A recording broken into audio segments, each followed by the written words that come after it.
Los relatos que estás a punto de escuchar pueden evocar emociones intensas y reacciones inesperadas. Se recomienda discreción. Advertencia. Al entrar a este canal es bajo su propio riesgo.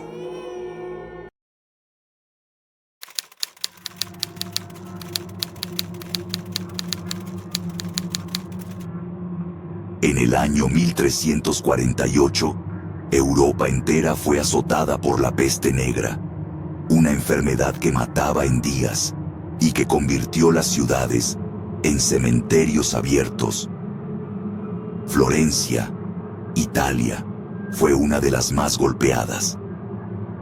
Cuerpos en las calles, llantos en las esquinas y un silencio que lo cubría todo. Durante una restauración reciente, en una antigua casa del siglo XIV, obreros encontraron algo escondido tras una pared de piedra, un cajón sellado, cubierto de polvo, y dentro de él, un pequeño cuaderno, manchado de sangre seca. Era un diario, el diario de un médico, escrito entre el 14 y el 31 de marzo del año 1348. Lo que estás a punto de escuchar es su testimonio, una confesión real de alguien que enfrentó no solo a la peste, sino también a la descomposición de todo lo humano.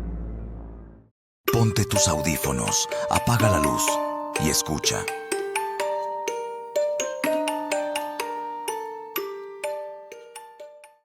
He sido asignado como médico auxiliar en Florencia. Me dijeron que era una plaga fuerte, pero no que el infierno se había instalado en las calles. La ciudad huele a carne podrida, los perros se alimentan de cadáveres, y el silencio solo es roto por los gritos de los moribundos. Llevo apenas un día, y ya entiendo por qué los doctores se ahorcan en sus propias casas. Las familias me pagan por adelantado, para curar lo que no tiene cura. Bubones como piedras bajo la piel, fiebres que queman la mente en horas. Padres me ruegan que salve a sus hijos. Ayer, uno de esos niños me vomitó sangre en las manos y murió con los ojos abiertos, mirándome como si yo tuviera la culpa.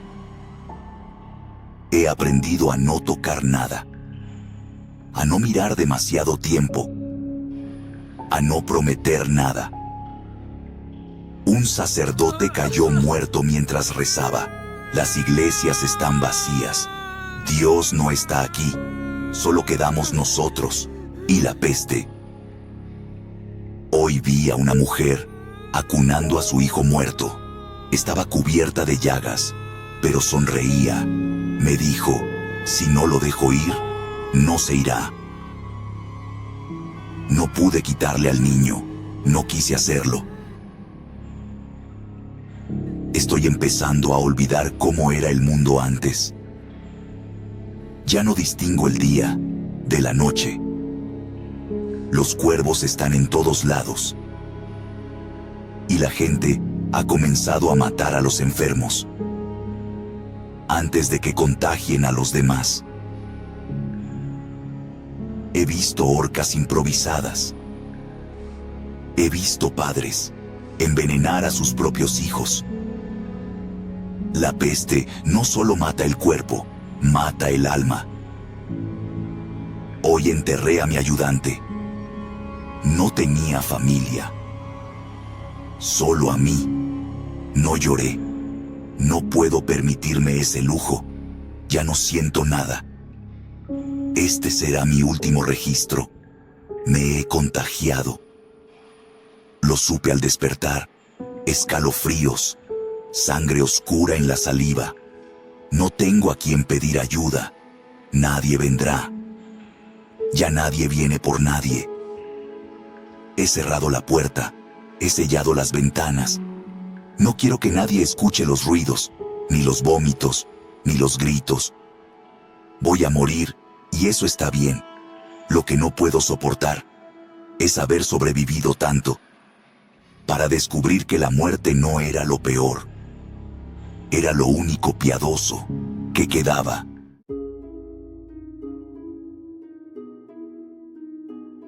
Este diario fue encontrado sellado en un cajón, en una casa abandonada. El cuerpo nunca fue recuperado.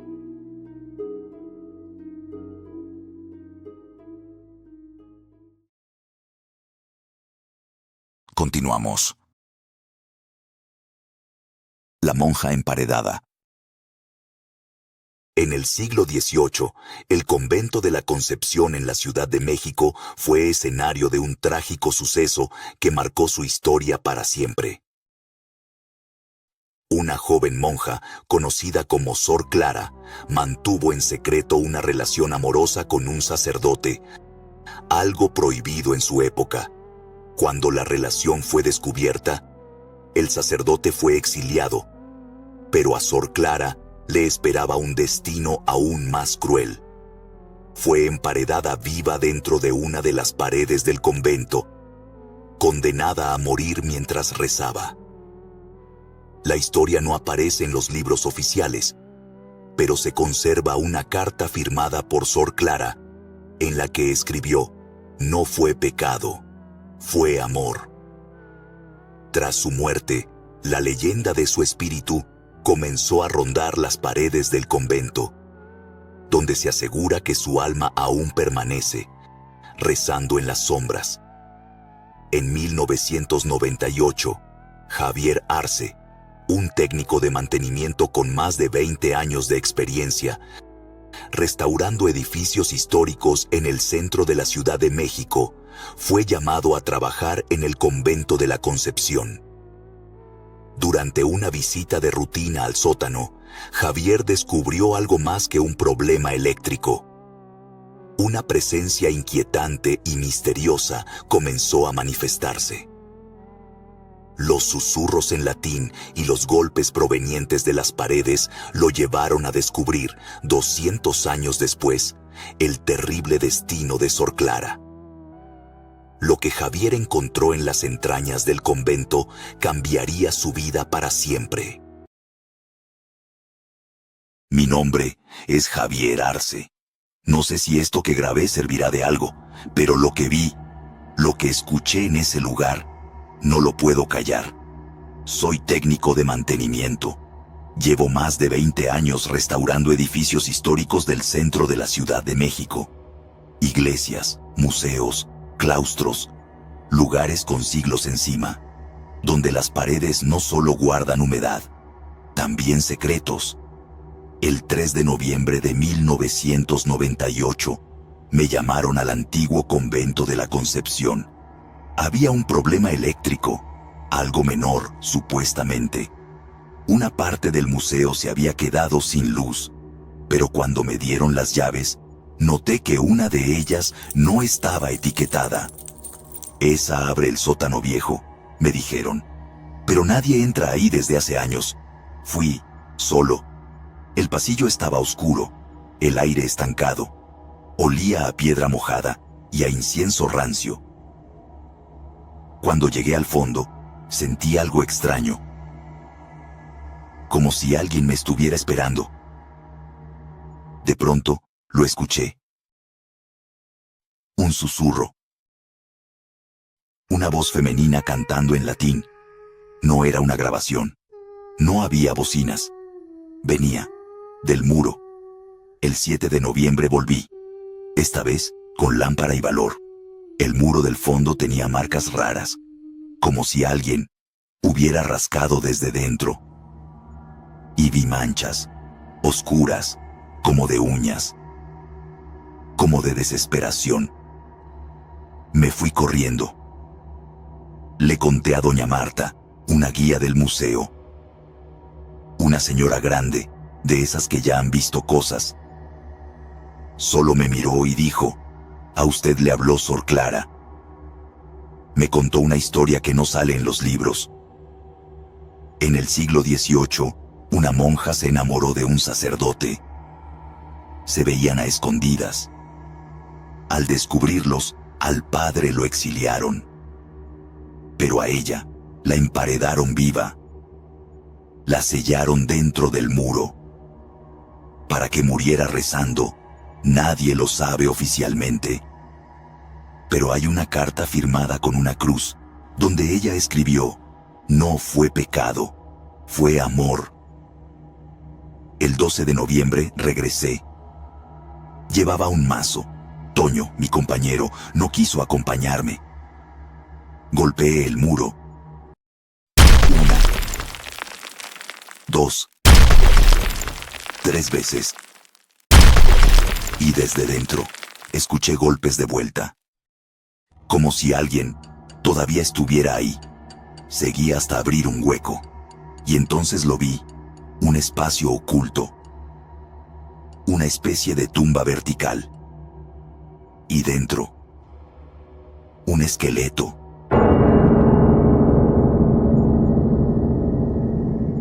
Con el hábito aún adherido a los huesos, las manos levantadas, las uñas gastadas, como si hubiera muerto gritando.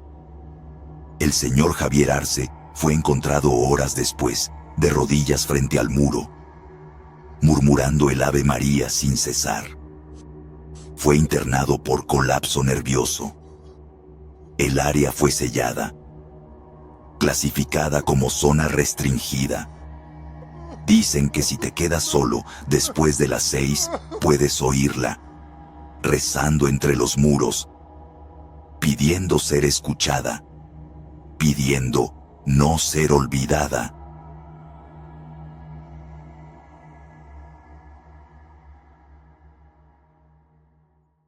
Continuamos. El fantasma del penal de Lecumberri. El prisionero que nunca salió. Les cuento este relato que por años no había podido contar. No es mío, es de mi padre, Ernesto Ruiz, quien fue guardia de seguridad en el penal de Lecumberri durante 6 largos años. Muchos lo veían como un hombre fuerte, reservado. Pero hubo una noche, una sola, en la que lo vi temblar al recordar lo que vivió ahí adentro. Desde entonces, supe que lo que ocurrió no fue un simple susto. Fue algo que se le quedó grabado en el alma. El penal de Lecumberri fue inaugurado en 1900. Un monstruo de piedra, frío, diseñado para encerrar y castigar. A lo largo de los años albergó asesinos, traidores, enemigos del Estado y hombres que simplemente desaparecían. Mi padre lo conocía por dentro. Las celdas húmedas, los pasillos interminables, el silencio que a veces se rompía por gritos que no venían de ningún lado. Decía que si te quedabas solo mucho tiempo, podías escuchar cosas, voces, lamentos. Pero él nunca lo creyó. Hasta esa noche. Fue el 18 de septiembre de 2003. Él hacía su ronda por el bloque C, el más antiguo, donde alguna vez encerraron a los más peligrosos. Me contó que las luces parpadeaban más de lo normal, como si algo estuviera mal con la instalación. Pero lo que lo alertó fue un grito, no un grito de preso, era más ahogado, más humano, y no venía de las celdas. Siguió el sonido hasta una puerta que, según él, siempre estaba cerrada con candado. Esa noche, estaba entreabierta. Entró, el aire era espeso, denso, y el olor, decía, era como a carne vieja y húmeda. Los gritos se apagaron, y entonces comenzaron las risas, una risa ronca, burlona, rebotando entre los muros. Y en la esquina del pasillo oscuro, lo vio. Un hombre, alto, flaco, vestido con un uniforme de reo gris. Su rostro parecía destrozado, como si lo hubieran golpeado con saña. Pero lo peor eran sus ojos, vacíos. Mi padre se quedó paralizado. No podía moverse. Y en ese momento, la puerta detrás de él se cerró de golpe. Quedó atrapado. El grito que soltó el prisionero. Me dijo que era algo que no se puede describir. No era humano. Era como si su alma entera estuviera atrapada en ese alarido. Cuando por fin logró salir, estaba pálido, sudando frío. Al día siguiente fue a buscar respuestas. Pero nadie sabía nada. Ningún prisionero con esa descripción. Ningún reporte de incidentes. Nada. Un oficial viejo, ya por jubilarse. Se le acercó y le dijo algo que nunca olvidó. Ese no es de ahora. Es un fantasma. A veces aparece. Dicen que fue uno de los primeros prisioneros de Lecumberri. Un criminal de guerra condenado a muerte. Pero su cuerpo nunca fue entregado. Y cada que aparece, alguien muere. Esa noche, mi papá volvió a escuchar los gritos. Lo mismo, en el mismo lugar. Pero cuando llegó, no había nadie. Solo silencio. Y esa sensación de que alguien lo miraba desde el rincón. Después de eso, nunca más quiso entrar al bloque C solo. Ni siquiera de día. Y al poco tiempo, pidió su cambio. Nunca volvió a hablar del tema. Solo me dijo una vez, en voz baja, cuando ya estaba enfermo. Ese lugar no guarda criminales, guarda almas. Hoy, el penal de Lecumberri es un archivo, pero si te atreves a entrar y te detienes un momento en el bloque C, justo donde la luz parpadea, tal vez escuches algo, tal vez lo veas, y entonces ya no puedas salir igual. ¿Tú te atreverías?